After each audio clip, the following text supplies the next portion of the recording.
Hey y'all, how are y'all doing? So these blue trades here, I actually did not enter. I didn't take them. Now this trade here, it was kind of annoying that I didn't get in because I had left because I didn't make breakfast on time. It's pretty common I don't make breakfast on time. I just delay it in the morning and delay it, and then eventually I have to make it while I'm trading, and so I had to step away. And then this went by. So I guess I'll just get to it when I get to it, but I do think it's a good trade, including to enter into the resistance right there. So basically, I also got this scratch. So it's like, all right, I got out at break even, and then it just kept going straight up. So that was kind of annoying, but anyway. So let me just go over this from the beginning.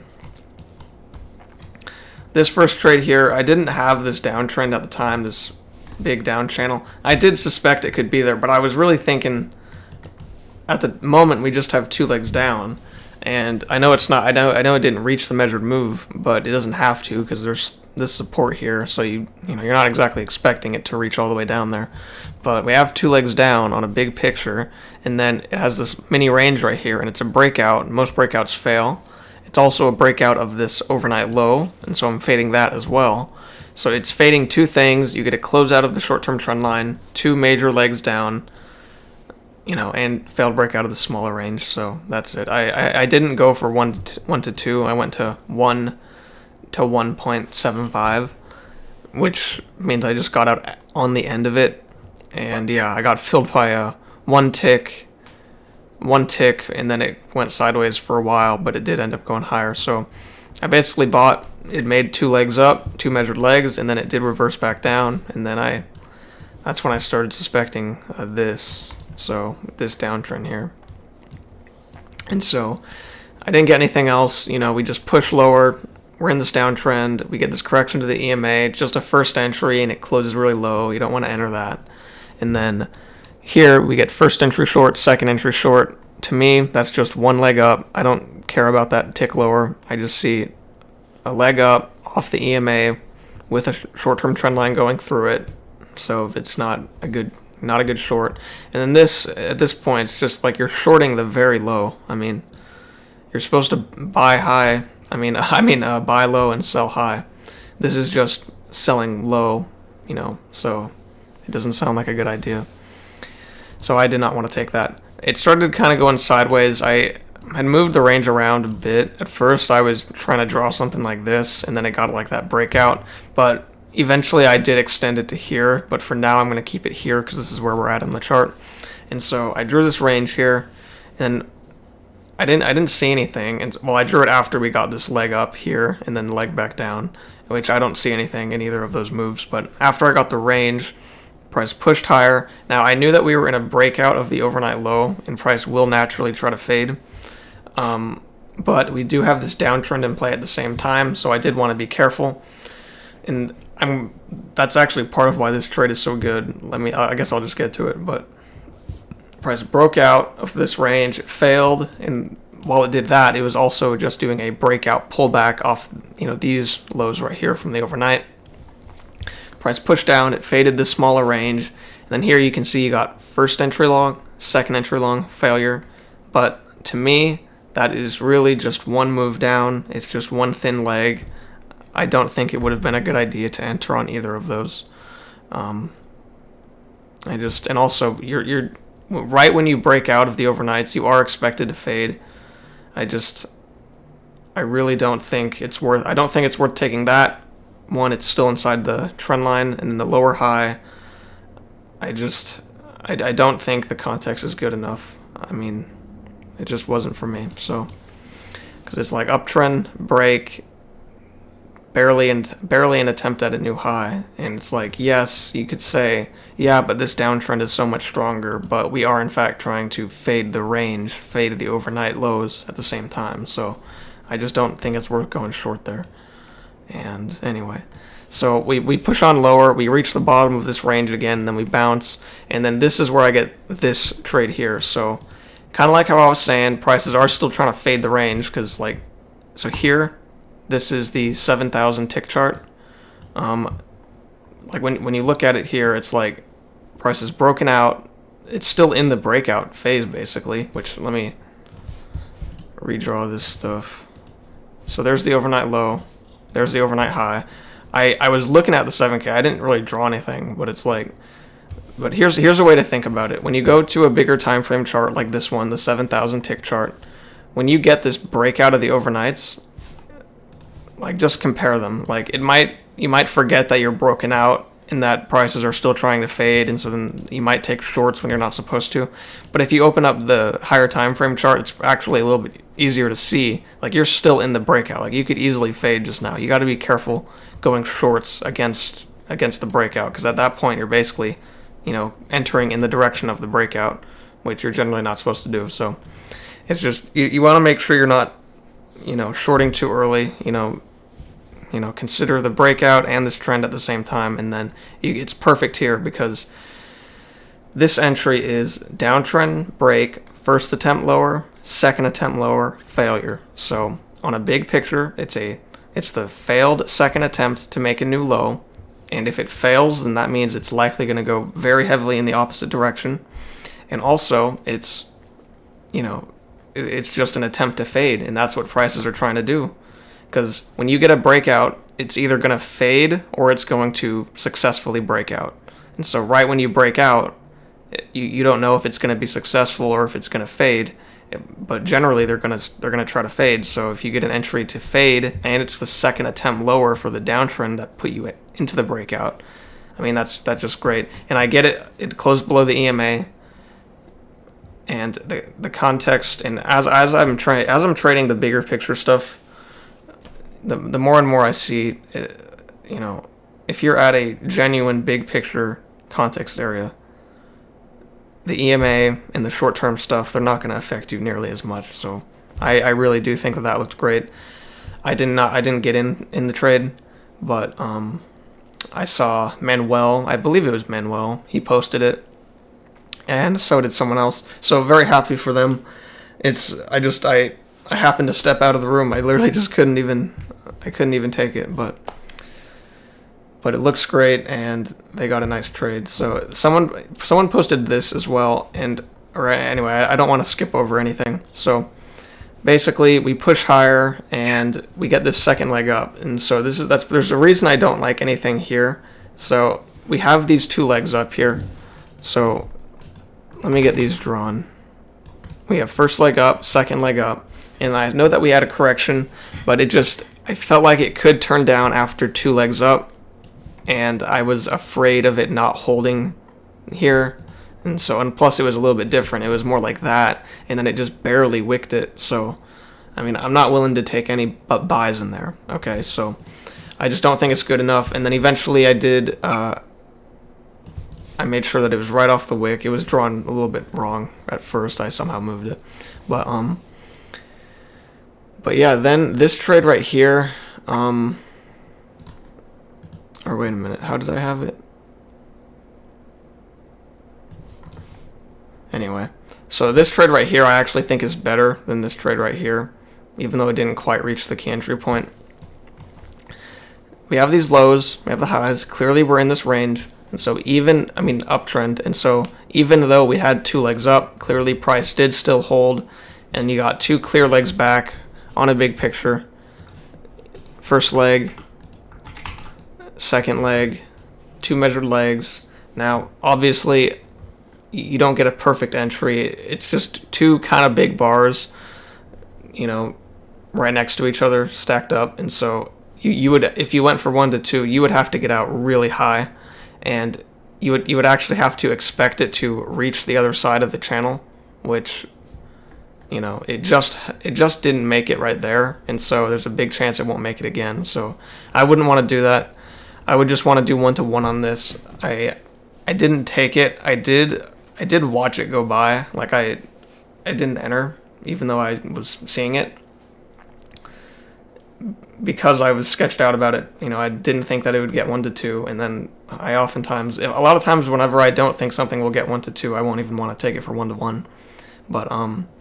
But yeah, I saw someone post that they went 1-to-1, which I think is a good read. Definitely good to get out at these highs. I definitely agree with that. So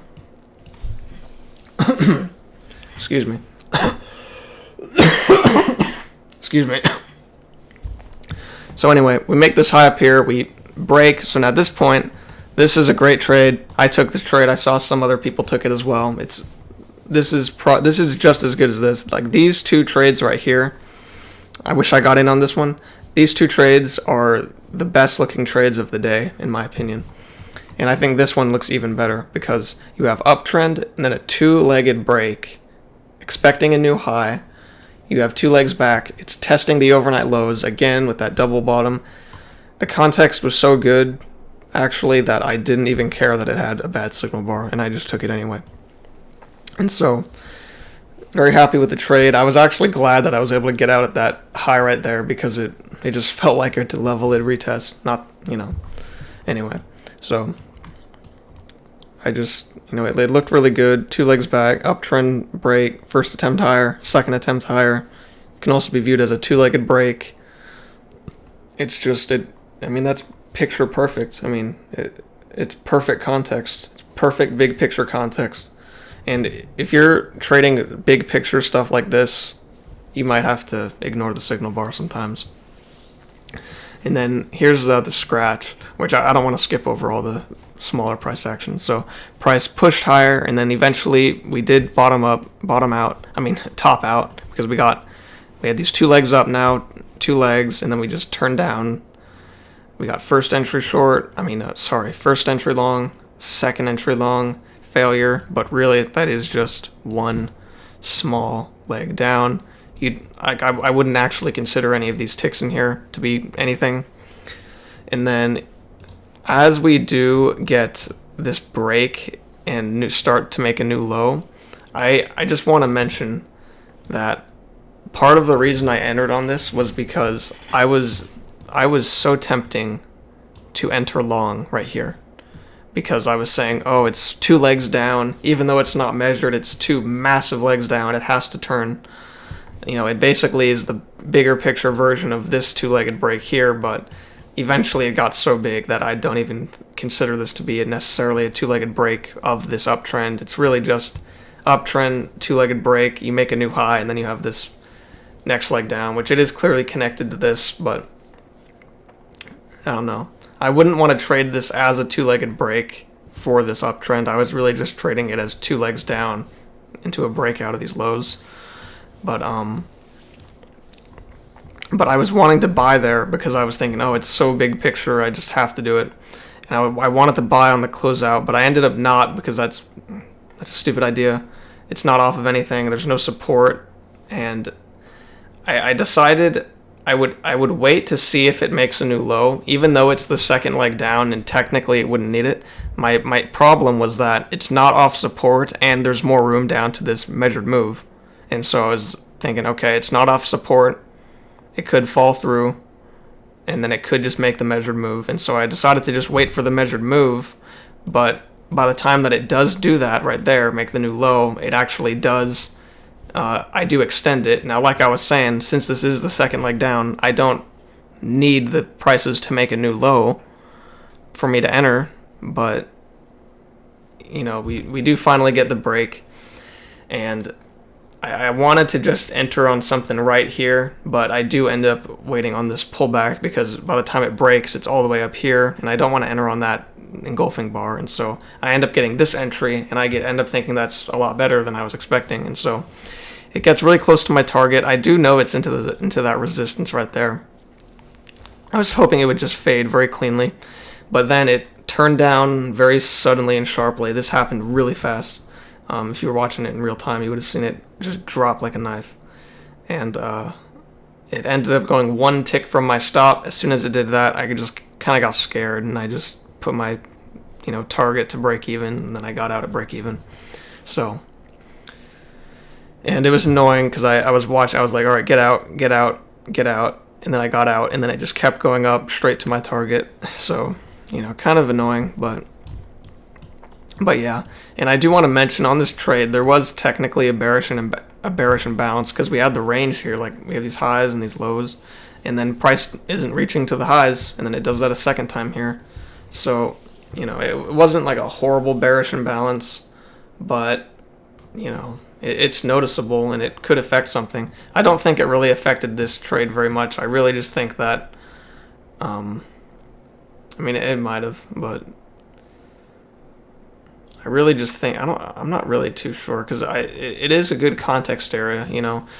I think part of the reason it didn't work was, alright, it worked technically, but part of the reason I think it didn't perform as successfully as I thought it would is because it doesn't have support, and I just don't think it's a two-legged break based on this, because it's like, if it was a two-legged break based on the channel expecting a new high, then I don't think it would have, you know, eaten up it wouldn't have taken back the entire channel. I mean, it literally has this up and then it goes all the way back down, nearly making a double bottom. I just don't think that this break, two-legged break, is related to this trend right here. I really just think it just two legs down and it just happens to be in this area. So I just, my point being that I just don't think I should have bought purely based on the measured move, and that's why it kind of came back sometimes, you know, stuff like that. So that's just kind of what I'm thinking. Now, anyway, it was a good context area, and then it did end up doing what I was hoping. So I feel good about the trade in terms of, you know, performance, but I did scratch it. So anyway, we push higher here. We get above the EMA, we end up holding here. I don't think there's a good entry. It really just, you know, you get a horrible signal bar. I mean, you do get that bar right there, but yeah, I guess you do get that bar. It's just a terrible context error. You don't want to just take I don't want to just take a higher low. I mean, we are fading the range, and it is after two legs back, but a higher low alone really isn't much anyway, and then clearly it was finding resistance at this area. I mean, enough to where it made me want to scratch it, so I don't think that I would just want to buy higher there. And so we do start to go into this uptrend here. We have these lows, highs, clearly fits. We get a break. You can see the two legs, but that's really just one leg, so I would not consider that to be two legs down. And like, see this first entry long, second entry long right there. That I don't see it that way. I just see this first entry. And then, oh, this is actually a good context area. So look at this right here. This is uptrend, break, first attempt higher, second attempt higher. And clearly at this point it's actually completely confirming my bearish imbalance bias that I had, because, you know, it turned down again, even lower. You know, I think it's okay. It could recover. The range could recover from here, this bearish imbalance. But once it keeps making lower ones, I mean, it's... I would be done with buying at this point. There's no way that I would be taking any buys until this range recovers, or we really go into an uptrend or something. But I like that context area because it's clearly, you know, you have the uptrend break, first attempt higher. Now you can expect a second attempt higher. You have that second leg back, two legs back. Bullish bar. I don't think that this is necessarily a good entry. It's very choppy. It's not very clear. But and also with the bearish imbalance at this point, it's like I would need the bullish bias to be holding. Like, it would have to be above the EMA and holding, not rushing below the EMA. So it's just you have too many, you know, lower highs at this point. So it's just, you'd want to be safe with an imbalance like that, is my point. So, but yeah, so I guess that's really it for the video. I'm pretty sure I didn't get as detailed with the short-term stuff today, but I really just tried the big picture stuff anyway. But yeah, so I guess that's it for the video. I feel like I could have been more detailed, but you know, it's been 20 minutes, and I'm just gonna end it here. Hope y'all found this helpful. The big picture stuff, it really does change my trading, and I mean, it's just like, all right, anyway, that's it. Anyway, y'all have a good day. And yep, I'll see y'all next video.